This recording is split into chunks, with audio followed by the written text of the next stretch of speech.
These fights took place in Brazil in 1975. The karate team preferred to fight on tile, as they were sure they would not end up on the ground. So mats were placed around the arena to prevent them from running away. Once the top position is accomplished, unless the fighter is familiar with the right way to escape, he is very vulnerable to get hit. The Jiu-Jitsu representative on top was only 13 years old. These matches were scheduled for 10 minutes each. As it turns out, all the fights put together did not last more than 10 minutes.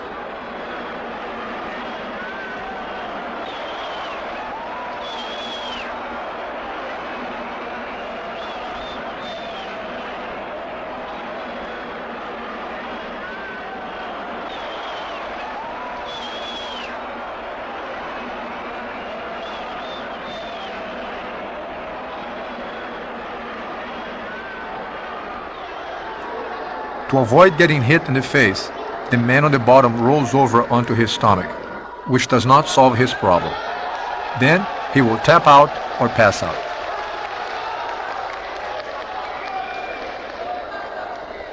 In this fight of mine, notice a karate man getting ready for the perfect punch. I am keeping my distance.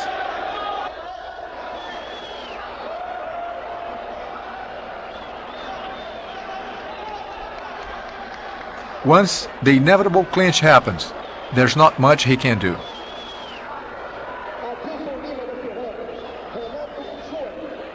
I'm taking my time and establishing my base on top of him.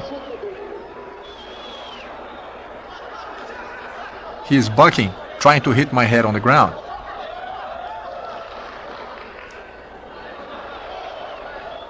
This is Carlos Gracie. Notice that he cannot hit me from his position. But since I'm on top, I can hit him.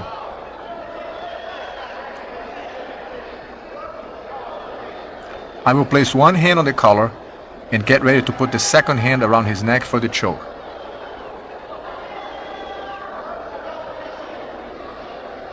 Observe his leg is going limp as a result of the choke, and as he gets up, he doesn't know what happened.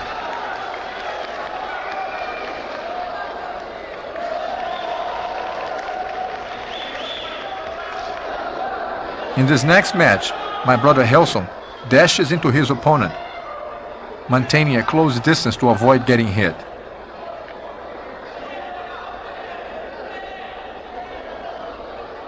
With a nice throw, he will take the fight to the ground. He will position himself for a series of punches.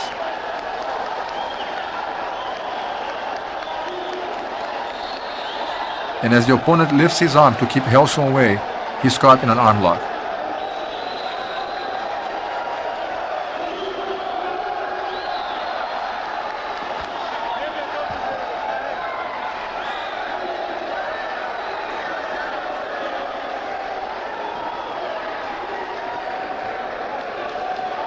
This is the Jiu-Jitsu man. Even though he gets nicked as he comes in, he manages to stay in the clinch, flips his opponent and takes the top position. By the leg movement from the person on the bottom, you can see he doesn't know what to do. He's really lost. In order not to get hit in the face, he is trying to turn around, rolling over to his stomach.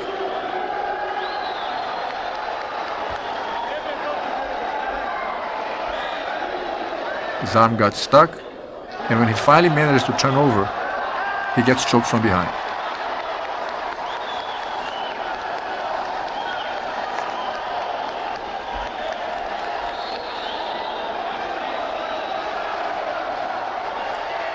My brother Halls, on the left, in this next fight, will take on the owner of the karate school, who happens to be about 40 pounds heavier than him.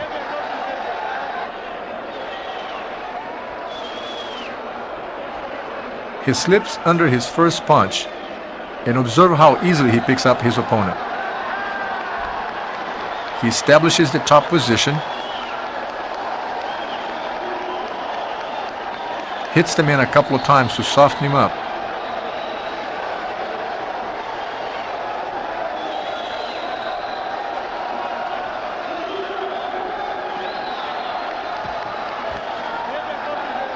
and then goes for the choke.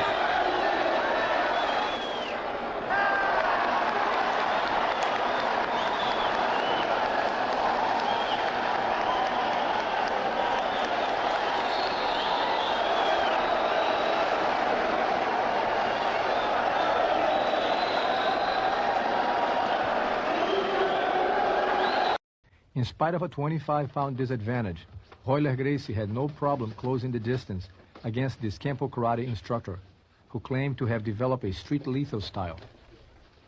The Kempo instructor intended to test his system against Jiu Jitsu and then write an article for a martial arts magazine about his experience.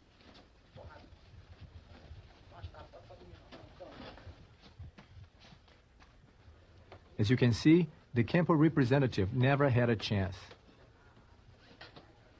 Once he was taken to the ground, he simply did not know what to do. A few hits, and he is reminded that limiting his training to only punching and kicking has left him completely defenseless against the painful reality of ground fighting. Unable to escape Royler's ruthless attack, he submits.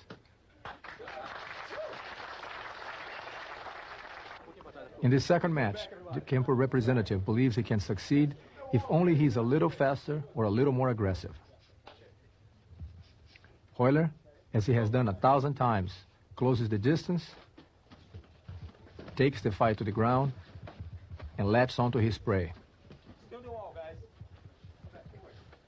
Once the Gracie representative establishes his position on top, his opponent is convinced that further resistance will be futile and immediately surrenders.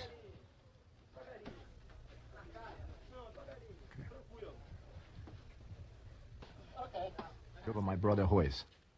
The Gung Fu man will rely on strikes in order to avoid going to the ground.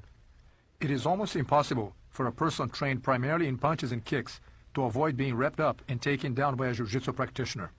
Royce is determined to close the gap and take the fight to the ground. As they go to the ground, he grabs Royce by the neck.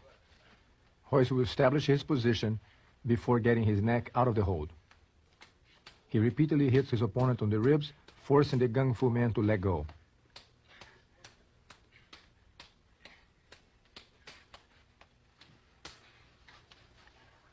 He maintains the top position.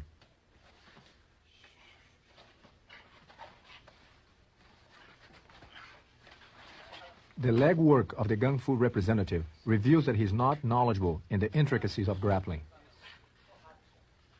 Royce is taking the time to study the situation and ride the opponent.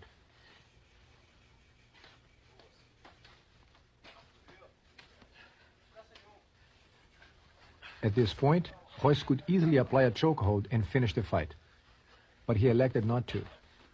There are many variables when it comes to ground fighting.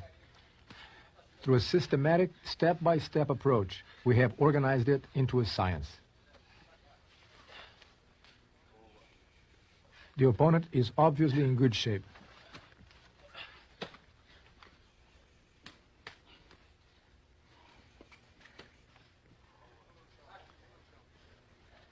When Royce applies this choke with the legs around the neck of the Gung Fu expert, he has absolute control. Instead of finishing the fight, he applies just enough pressure to prevent his opponent from getting away.